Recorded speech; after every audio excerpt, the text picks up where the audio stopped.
tulipiga muziki pale kwenye ukumbi wanaita community center. Nilikuwa handsome boy. Mama mmoja akanizimia. Sasa usicheke, basi nitaacha.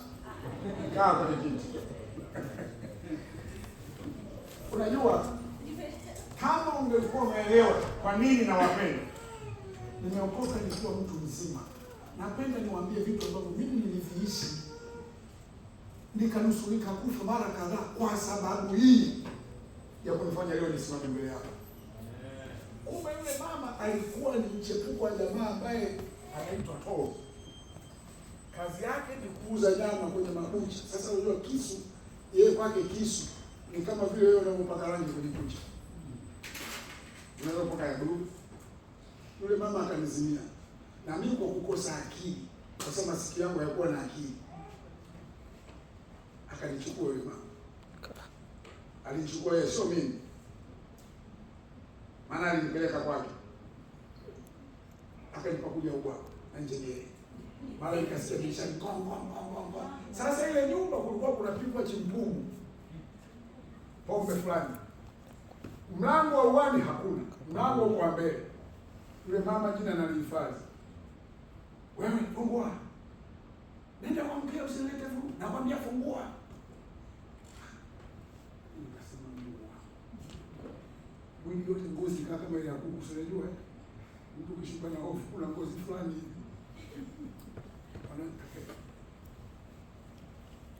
Mara nikaona sasa nikatoka kuchungulia nikaona anaingiza kiti na tafuta ile nini. Kile unajua milango ya zamani kuna kibao. Akichukua kile yuko ndani. Sasa pale ukumbini kulikuwa na mapipa ya pombe. Nashukuru Mungu ile ilikuwa imepoa. Siku ile nilifia kwenye pipa. Maana ilikuwa mdogo. Sasa yule mama anaka, "Toro nini hapungua anakuambia.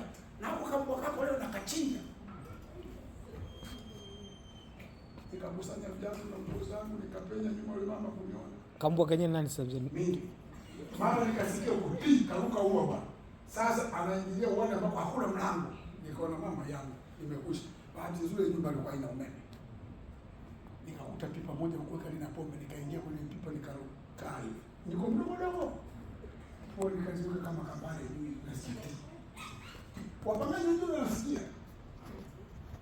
Kufika kule nikamsikia mama, "Yuko wapi? Wivu yuko wapi wewe mwanangu? Mbona simu ndio uko wapi? Hebu niondoke nenda kwa mkeo." Unatoka hao, mimi nikatoka kwenye pipa ile na machicha yangu. Unajua kimea cha ulezi. Sio hadithi, ni kitu cha kweli. Mimi hapa.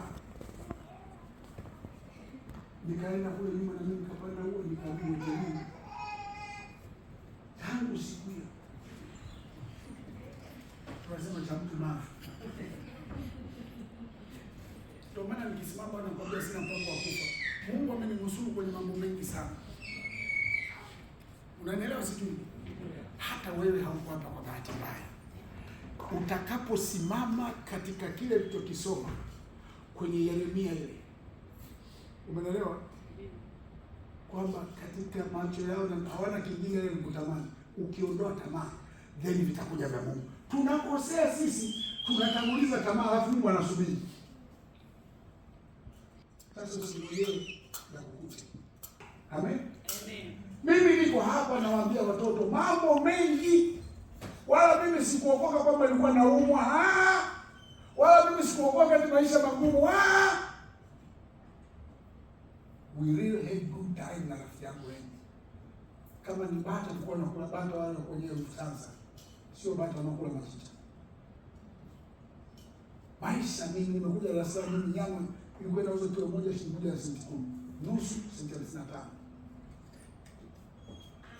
Hapo urafiki hapo. Ninaanza kulikuwa mikorosho tu. Nikataa viwanja huko. Au sikataa viwanja kwa sababu kuna miti. Chukua. Unanielewa sio? Kwa namna yoyote ile sikupasha kuwa hai. Lakini ndio najua Yesu ni Bwana. Nilikuwa mlevi kuliko wewe. Dhambi ni dhambi tu. Matakutabu niliyakataa. ila sigara siwahi kuvuta, kwa sababu nilisoma unapovuta sigara kuna nikotini. Ile nikotini ya kwenye tumbaku inaenda kuspoil mishipa midogo midogo ambayo hata kwa macho akichinja ng'ombe unaona kuna kama mchoro wa damu hivi, na wewe unayo ile inakatika, alafu unakuwa immune. Taira sio taira, akili unaona lakini haichaji. Nikakataa kuvuta sigara, lakini upumbavu mwingi niliufanya. Kuna watoto hapa siwezi kuongea kila kitu, lakini pipa la kangara niliponya. Vijana mko hapa, msidhani mko salama. Siku uliposema nimeokoka, kwenye familia yenu ukaandika ni aribeli, we mwasi, halafu huku ulikokimbilia hujasimama sawa sawa, we mwasi, huko huko huko huko. Simama katika kweli, utamwona Mungu na ahadi zake zote alizomwahidi Ibrahim kwamba na vizazi baada yako Ibrahim watabarikiwa. Baraka hazitafutwi, baraka inatutafuta sisi. Umeelewa? Ili ujue mimi niishi maisha mabovu. Fikiria umri huu, nimeoa 2021 na huyu baba ndio kwa mwenyekiti wa kamati ya harusi yangu. Tarehe 16 Januari ndio hii hapa 2021. Lakini uko na watoto na wajukuu. Sasa maisha gani? Tayari una watoto na wajukuu. Baba tumetoka mbali. Tumetoka mbali sana. Na mheshimu sana. Alijitoa, mengine sisemi hapa. Hayafai. Hata ukinifuata sikwambii. Usio kunifuata pale unasema habari ndio hiyo. Haleluya. Haleluya. Sikiliza. Wakati huu tulionao, television zinaongea, radio zinaongea, kwenye mitandao macho yanaona, blog vitu vya kijinga kwenye simu yako. Kuna mambo communication kwenye manani, kwenye masimu na wao, halafu nacheka bila kama jamani, dunia hii wewe ubafu kabisa. Tumia simu yako kwa manufaa. Simu inaweza kukufarakanisha na Mungu kama macho yako hayajaokoka. Vitakusumbua. Mimi sisumbui na kitu saizi, kwa sababu kama warembo ni naye, kama Yesu ni naye, kama ndugu ni naye, na sio family friend. Family huyo jamaa mwana kwa kupiga vita bana, anaisha na ni raia wa Uingereza sasa hivi, Mkongo. Tulikuwa tunalala chumba kimoja. Amemwambia baba, nilimstiri hana pa kuishi. Nikamchukua nikakaa naye kwangu. Kila akija lazima nimpigie. Mzee wa siku nimekuja. Naomba muombe. Anaitwa Kawele, ni mtu wa maana sana usione. Kila mwaka anakuja, amezaa mama wengi, lakini akija hapa simkuta na vijana wake bwana. Anaenda kunywa na pale alikuwa yuko njui, wewe ujui tu. Lakini anakunyoga na watoto wake kwa zamani. Tukitoka hapa ana mavyombo, kila anapokuja anataka mavyombo kwa. Ndio maisha yake. Na mimi sitaki kumpoteza. Muombe na nyatu Kawele. Alipiga tamkati. Alipiga bendi nyingi tu amepiga. Sasa hizi na hiyo Uingereza. Bwana asifiwe. Na wapenda watoto. Mniombee. Amina. Amina. Kuishi sio ujanja. Na neema sio haki.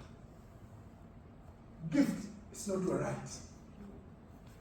Gift is just a matter of one side to decide to give you what they want to give you. Sasa usiishi kwa neema, ishi kwa covenant. Agano. Kasoma ile Isaya 59:21. Na hili ndilo agano langu. Neno langu niloweka kinywani mwako, na roho yangu niloweka ndani yako, hata kuacha. Lakini nilikwambia Samsoni tangu tumboni alikuwa mtumishi wa Mungu, lakini macho. Akamwangalia ile sasa ile alikuwa anaingia msikiti. Dume zima likapakwata limenyesha. Unasoma vizuri? Samsoni alinyonya matiti ya Biblia. Ingawa mwenge. Baby. baby, niambie nipeni nini. Sasa hizo rasa ndio ni wacha isi ya msili gani na mimi mkeo kinyoa sina nguvu kama jamani John ulipi. Lakini lazia wapi? Delila alitumwa, neno la Delila likapitia wapi? Alafu Samson ni macho yake unakamwona nani? Ashukuriwe Mungu, baadaye kushtuka alitumwa na kuagiza na wewe. Kama ukifika kitandani sijui saa ngapi, please tafakari asubuhi ya leo mpaka unaingia kitandani, umeongea mangapi? Umesikia mangapi? Hayo uliyosikia, je, hayawezi kukufananisha na Mungu? Kaoge maji ya baridi. Soma Efeso 3 kuanzia mstari wa 1. Ili mtu wako wa ndani, the inner man, the inner woman, apate kupona. Siongee na hii frame, naongea na yule mtu wako wa ndani. Amen. Ili ni ganda vazi. Hallelujah.